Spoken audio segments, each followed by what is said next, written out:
Hi everyone, welcome to Sue's Day. I'm Sue Ann Jafarian, the fat woman driving the novel RV. I'm coming to you today from my family's driveway in Massachusetts. I will be in Massachusetts and in New England generally until early July.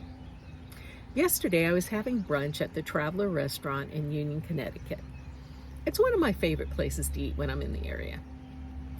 While I was eating, I was reading the daily news. The more I read, the more weepy I became until I feared I was going to start crying into my scrambled eggs. Let's face it, the news is horrible. There's so many issues that strike fear in our hearts. There's the war in Ukraine, which, who knows, may turn into a world war. There is climate change that is causing severe droughts and horrible storms that leave destruction and death in their wakes. There's inflation. There's a pandemic that won't go away, and new variants are being born all the time. But one of the things that really bothers me the most is that there are people who are hell-bent on taking away the rights of others and forcing their personal agendas on the majority. Things like taking away women's rights, LGBTQ rights, voting rights. Hate crimes are on the rise. Racism is on the rise. And mass shootings are becoming more common. It's a real shit show out there, right? But I'm not here today to talk about how horrible things are. I want to talk about hope. I want to talk about keeping the pain and the horror of what is happening at bay with expectations of continuing to move forward with love and humanity and kindness. And it's possible. I believe it's possible for those of us who are in the majority to fight this hate with kindness and intelligence, because most hate is born of ignorance. Not too long ago, a man asked me why I cared so much. He pointed out that I was older and no longer able to bear children, so why did I care about abortion rights and women's reproductive rights? Seriously? He asked that.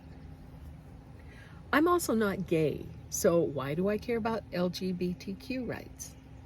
I'm also white, so why do I care about fighting racism, whether it be race or religion or gender? We need to stand against it all.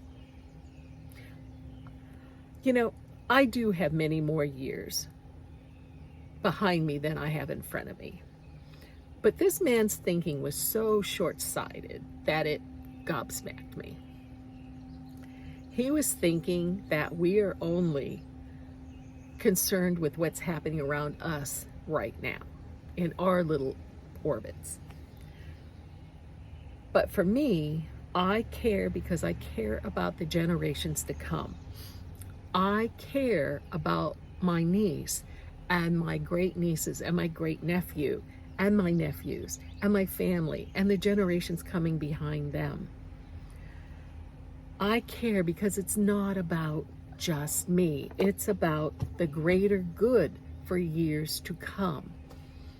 And we're all stewards, not just of the present, but of the future.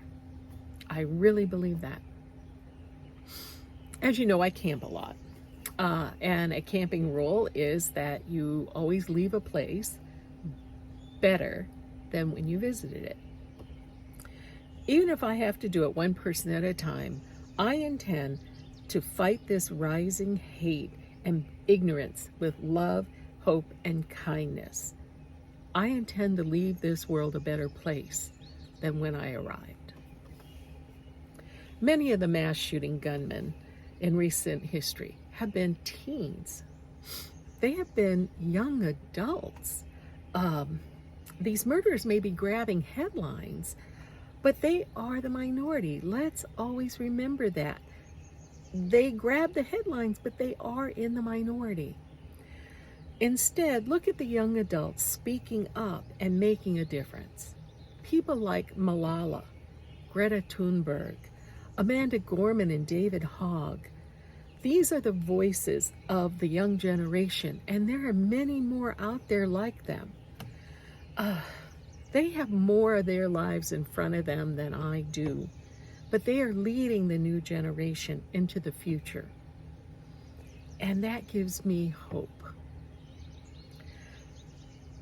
Thanks for visiting me today. And if you enjoy this YouTube channel, please subscribe. And I'll see you next Tuesday.